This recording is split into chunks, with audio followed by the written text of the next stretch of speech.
Perkenalkan, nama saya Sony dari kelas 9 SMPN Satap 2 Palangkaraya. Saya akan menceritakan cerita rakyat yang berjudul Batu Menangis, berasal dari Kalimantan Barat.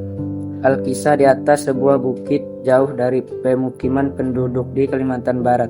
Hiduplah ibu bersama anak perempuannya. Suaminya sudah lama meninggal tanpa mewariskan harta, berarti kehidupan menjanda di umur cukup tua tak meninggalkan ibu banyak pilihan.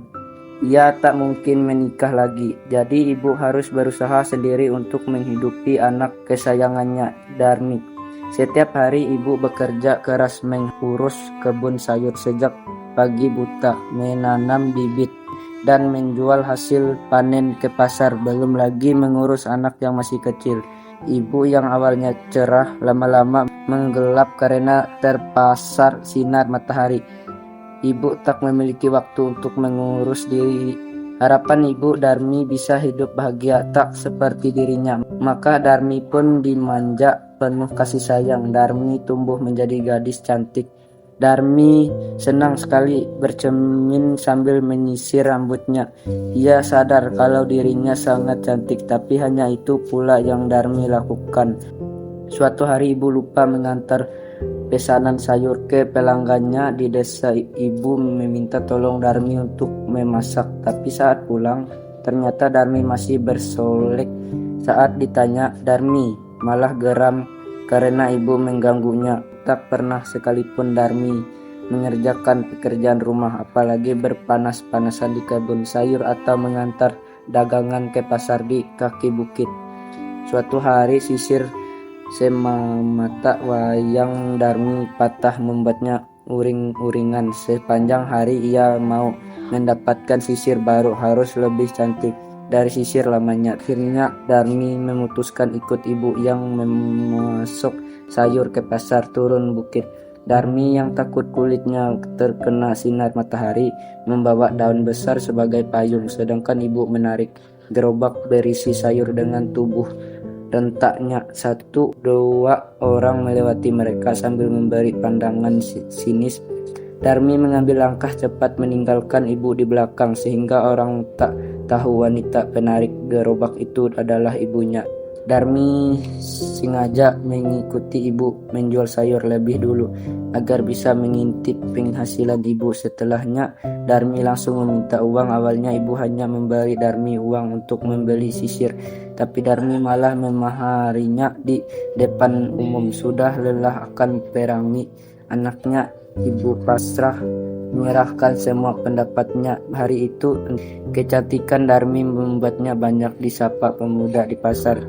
Makin lama pemuda makin mendekat ke putri ibu, sehingga ibu harus memperingati Darmi dengan memanggilnya. Sontak para pemuda itu menengok lalu bertanya pada Darmi, memastikan apa yang memanggil itu adalah ibunya. Kali ini Darmi tertawa, mengatakan bagaimana mungkin wanita yang terlihat seperti gembel itu adalah ibunya. Darmi bilang ia berasal dari keluarga berada, ibunya cantik dan sedangkan menunggu di rumah. Darmi menambahkan wanita itu adalah pekerjaan rendah di kediamannya. Maka para pemuda ikut tertawa, menyadari betapa konyol pertanyaan tadi. Cukup sudah, ibu tak kuat lagi. Ia melepas gerobak yang dipegangnya lalu bersumpah ke tanah. Sakit hatinya ibu pun menangis. Ia keluarkan semua tangis yang selama ini tertahan secara meminta pertolongan. Tuhan meminta mengakhiri sakit hati.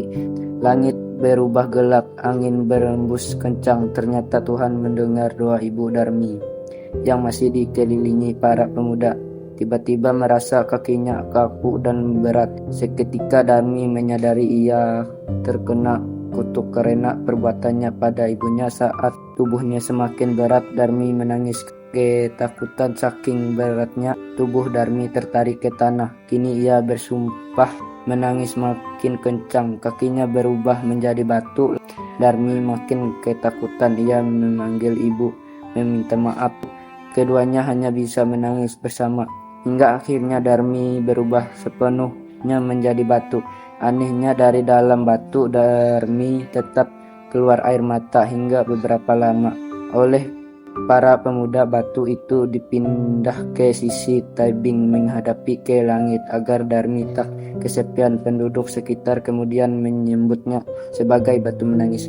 Dari kisah batu menangis ada beberapa moral cerita yang bisa dipetik. Yang pertama, sebagai orang tua, anak-anak patut dididik dengan kemandirian, terlebih nilai-nilai dalam menyikapi keadaan dan kondisi kehidupan, etika dalam berpikir, serta sikap sopan dan santun. Jika anak melakukan kesalahan, orang tua patut memberi teguran sebaik-baiknya agar anak juga paham hal-hal yang baik dan tidak baik maupun pantas dan tidak pantas.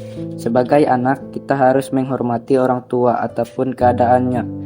Segala bentuk, kondisi, dan kenyataan orang tua maupun keluarga kita adalah bagian dari diri kita juga. Menyayangi keluarga dan orang tua artinya menyayangi diri kita sendiri.